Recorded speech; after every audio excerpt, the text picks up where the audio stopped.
Hi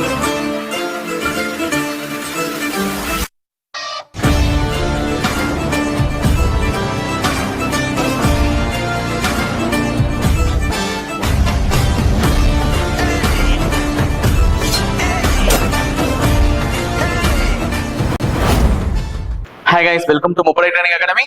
என்ன SI பசங்களே ரெடியா? சோ இந்த 2026ல வரக்கூடிய நோட்டிபிகேஷனுக்கு நீங்க படிச்சா மட்டும்தான் அந்த வேலையை வந்து நம்மளால என்ன பண்ண முடியும்னு பாத்தீங்கன்னா வாங்கவே முடியும். அதனால இப்போத்துல இருந்தே படிக்க ஸ்டார்ட் பண்ணுங்கன்னு சொல்லிட்டு நான் வெளியே தம்ப்நெயில்ல சொல்லியிருக்கிறத பார்த்துட்டு தான் உள்ளவே வந்திருப்பீங்க. சோ உங்களுக்கான எஸ்ஐ 2026 உடைய டைம் லைனை வந்து நாங்க ரெடி பண்ணி கொடுத்துருக்கோம். For English medium and Tamil medium ரெண்டு பேருக்குமே இந்த டைம் லைனை வந்து நாங்க என்ன பண்ணிருக்கோம் பாத்தீங்கன்னா ரெடி பண்ணிருக்கோம். இண்டிவிஜுவலா செப்பரேட்டா ரெடி பண்ணி கொடுத்துருக்கோம். சோ டிஸ்கிரிப்ஷன் பாக்ஸ்ல போனீங்கன்னா தமிழ் மீடியத்துக்கான பிடிஎஃப் நான் செப்பரேட்டா வச்சிருக்கேன், இங்கிலீஷ் மீடியத்துக்கான பிடிஎஃப் நான் செப்பரேட்டா வச்சிருக்கேன். சோ ரெண்டுத்தையுமே டவுன்லோட் பண்ணிக்கோ. அவங்க என்னென்ன இது மீடியம் வந்து நீங்க சூஸ் பண்ணிருக்கீங்களோ அந்த மீடியம்ல வந்து நீங்க டவுன்லோட் பண்ணிட்டு என்ன பண்ணுங்கன்னு பாத்தீங்கன்னா படிக்க ஸ்டார்ட் பண்ணுங்க. சொல்லியிருக்க ஸ்டடி பிளான் படி. சோ இந்த டைம் லைன் படி நீங்க ஒரு நிறைய கேட்டுட்டே இருந்தீங்க, எங்களுக்குலாம் டைம் லைன் இல்லையா, எங்களுக்குலாம் கொஸ்டின் பேங்க் இல்லையா, எங்களுக்குலாம் டெஸ்ட் பேட்ச் இல்லையான்ட்டு ஒரு பிசி ஒரு முடிச்சு வச்சிருக்கோம்ல கொஞ்சமா. சோ அடுத்தது யாருடைய ஃபோக்கஸ்? எஸ்ஐயோடைய ஃபோக்கஸ் தானே. சோ உங்களுக்கு இன்னைக்கு டைம் லைன் ரிலீஸ் பண்ண ஆரம்பிச்சாச்சு. சோ இதுக்கு அடுத்தது உங்களுக்கான கொஸ்டின் பேங்க் பிடிஎஃப் ரிலீஸ் பண்ணிடுவோம். சோ இதுக்கு அடுத்தது உங்களுக்கான டெஸ்ட் பேட்சஸ் ரிலீஸ் பண்ணிடுவோம். சோ எல்லாமே அப்கமிங்ல உங்களுக்கும் வந்துட்டு தான் இருக்க போது. சோ ஜூன் மாதத்துல இருந்து எங்களுடைய புதிய டெஸ்ட் பேட்ச் உங்களுக்கு தொடக்கம். ஓகேங்களா? சோ இன்னைக்கு இந்த டைம் லைன் படி நாங்க என்ன சொல்லியிருக்கோமோ அதை கொஞ்சம் ஃபாலோ பண்ணுங்க. சோ டைம் லைனை வந்து நான் எடுத்துக்கிட்டீங்கன்னா உங்களுக்கு நான் எந்த மந்த்ல இருந்து ஷெட்யூல் பண்ணிருக்கேன்னு பாருங்க நல்லா. சரிங்களா? ஜூன் மந்த் 1/6/2026 இருந்து அன்னைக்குல தான் சூஸ் பண்ணிருக்கேன். அப்ப இருக்கக்கூடிய மே மாசத்துல நீங்க என்ன பண்ணணும்னா சோர்ஸ் புக்ஸ் வந்து கலெக்ட் பண்ணி வைக்கணும். இன் கேஸ் வந்து ஸ்கூல் புக்ஸ் என்கிட்ட இருக்கு சார், நான் ஸ்கூல் புக் இல்ல சொல்லி வாங்கி வச்சுக்கோங்க. இல்ல சார் நான் முப்படை மெட்டீரியல் கொஞ்சம் படிக்கணும்னு ஆசைப்படுறேன், அதையும் வாங்கி வச்சுக்கிறேன், சரி வாங்கி வச்சுக்கோங்க. என்ன வேணா வந்து பண்ணுங்க. இருக்கக்கூடிய இந்த நாட்கள் இன்னைக்கு தேதி மே 18.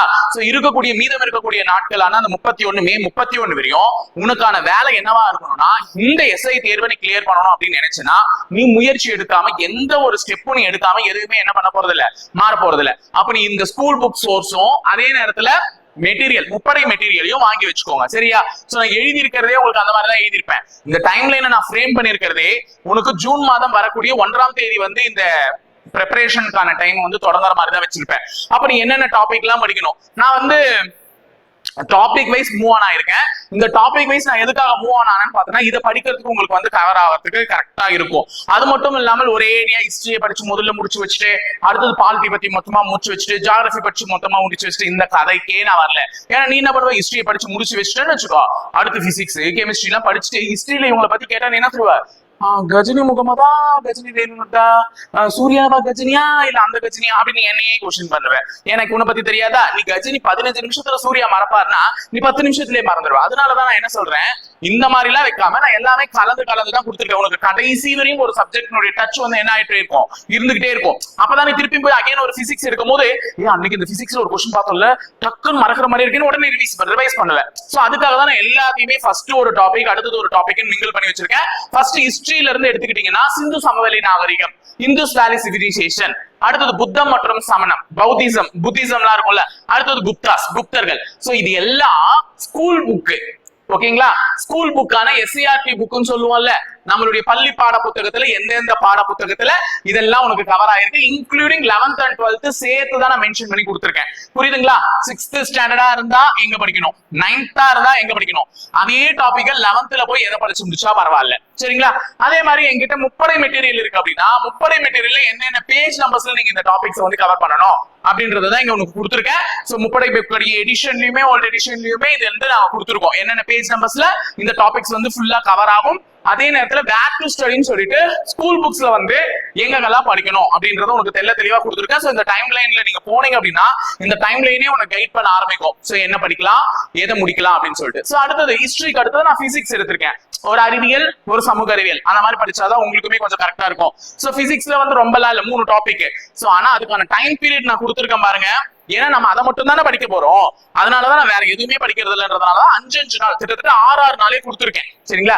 8, 9, 10, 11, 12, 13 6 நாள் கொடுத்துருக்கேன். சோ 6 நாள்ல நீங்க படிக்க வேண்டியது அளவீடுகள், மெஷர்மெண்ட்ஸ், விசை மற்றும் இயக்கம், ஃபோர்ஸ் அண்ட் மோஷன், மின்சாரம், எலக்ட்ரிசிட்டி.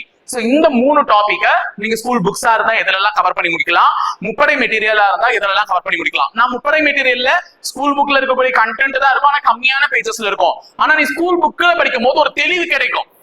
புரியுதுங்களா? ஒரு டாபிக்னுடைய ஒரு தெளிவு கிடைச்சிடும். அந்த தெளிவான டாபிக் அடுத்து நீங்க முப்படை மெட்டீரியல் ரிவிஷன் பண்ணும் போது நீங்களே டக்கு டக்குன்னு என்ன பண்ணுவீங்கன்னு பாத்தீங்கன்னா ஆன்சர் சொல்லிடுவீங்க. சோ அந்த மாதிரியான ஒரு செட்டப்ல தான் இருக்கும். சோ தயவு செஞ்சு படிங்க. இது கூடவே ஒரு 6 நாள் நான் கொடுக்குறேன்னா அந்த 6 நாள்ல ஒரு 3 நாள் உளவியலுக்குன்னு கொஞ்சம் ஒதுக்கி, அதாவது ரொம்ப எல்லாம் ஒதுக்கு, நீ உளவியலுக்குலாம் ரொம்ப நேரம் ஒதுக்குவியா? ஒதுக்க மாட்டேன். ஒரு அட்லீஸ்ட் ஒரு 1 hour இல்ல 1.5 hours தினம்தோறும் அந்த 3 நாட்கள் தினம்தோறும் ஒதுக்கி உளவியல்ல ஒரு 2 டாபிக், 3 நாள்ல 2 டாபிக், கோடிங் டி கோடிங் ஒரு டாபிக், நம்பர் சீரிஸ்னு ஒரு டாபிக், இந்த மாதிரி 2 டாபிக்கா முடிச்சாலும் சைட் பை சைட் நமக்கு என்ன ஆயிடும், உளவியலும் முடிச்சுட்டே வந்துடும். சரிங்களா? பாருங்க, அடுத்தது பாலிட்டில இருந்து கொடுத்துருக்கேன், ஹிஸ்டரி, பிசிக்ஸ், பாலிட்டி, திருப்பி கெமிஸ்ட்ரியில இருந்து கொடுத்துருக்கேன், திருப்பியும் ஜியாகிரபி போகுது, திருப்பி ஹிஸ்டரி வருது. சோ இந்த மாதிரி நான் கலந்துதான் கொடுத்துருக்கேனே.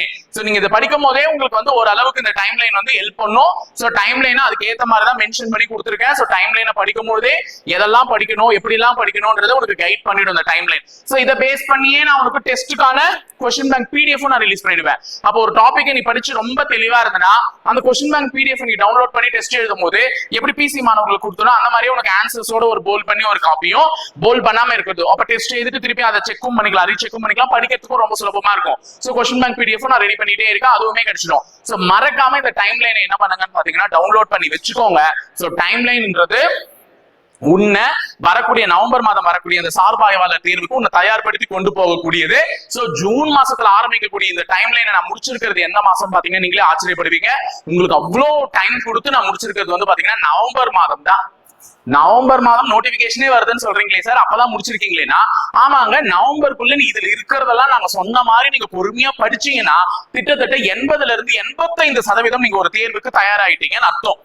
சோ அதுக்கப்புறமா ரிவிஷன் டெஸ்ட் இதை மட்டுமே நீங்க பிராக்டிஸ் பண்ணீங்கனாலே வரக்கூடிய சார்பாய்வாளர் தேர்வை எளிமையா கிளியர் பண்ணிட்டு அடுத்த கட்டத்துக்கு நீங்க பண்ணலாம், பிசிக்கலுக்கு போயிடலாம். சரிங்களா? சோ இந்த மாதிரி ஒரு டைம் லைன் நாங்க ரெடி பண்ணி கொடுத்திருக்கிறது முப்படை பயிற்சி மையத்தின் சார்பாக. நீ சும்மா இருக்கணும்னு அர்த்தம் இல்லைங்க. June, July, August, September, October, November அடுத்து வரக்கூடிய 6 மாச காலம் உனக்கு ஒரு ஆரண்ய காண்டம் மாதிரி. சோ யுத்த காண்டம், நீ போராடுறதுக்கு தயாராயிரு.